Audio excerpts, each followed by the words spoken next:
The P/E ratio and yield. The P/E ratio and yield uses two terms that also have video explanations. The P is simply the market price, and the E is the earnings per share, or EPS. If you haven't watched those two video explanations, you'll want to start there first. When we compare the price to earnings, we can quickly assess the expected return of the business. Think of the P/E ratio like this. If the P/E ratio is 15, you could say, for every $15 I spend buying this company, I can expect $1 of profit 1 year later. Now, that statement can be used for any P/E ratio. All you need to do is simply replace the first number in the sentence. The last part of the sentence where you say $1 of profit 1 year later will always stay the same. Now that we know this little trick, let's try it with a really high P/E ratio like 100. For every $100 I spend buying this company, I can expect $1 of profit 1 year later. That sounds horrible, right?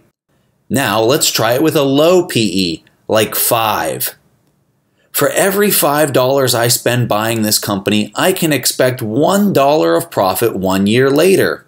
Wow, now that sounds really good. So you might be asking yourself, why in the world would anyone ever want to buy a company with a high P/E ratio? When this is observed, most likely you're dealing with a business that is growing very quickly. As a result, speculators are driving up the price of the business because they expect the earnings to be significantly higher next year. Whether you want to follow the tenets of value investing like Warren Buffett, where you find cheap and stable businesses with a reasonably low P/E ratio, or conduct growth investing where highly speculative businesses are priced at higher levels that already account for the future earnings potential but are priced today at that level, that's your decision. Now, here's an additional way to think about the P/E ratio. Some think that this is actually easier, and that's to turn it into a yield.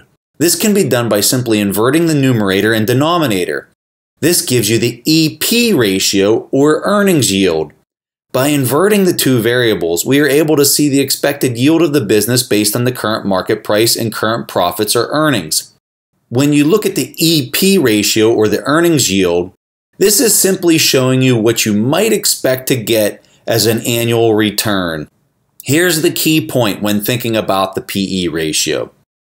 This number is very vague and only provides that snapshot in time. If you see a business that has a higher yield or P/E ratio, be sure to dig deeper and understand their potential growth rate before making any decisions.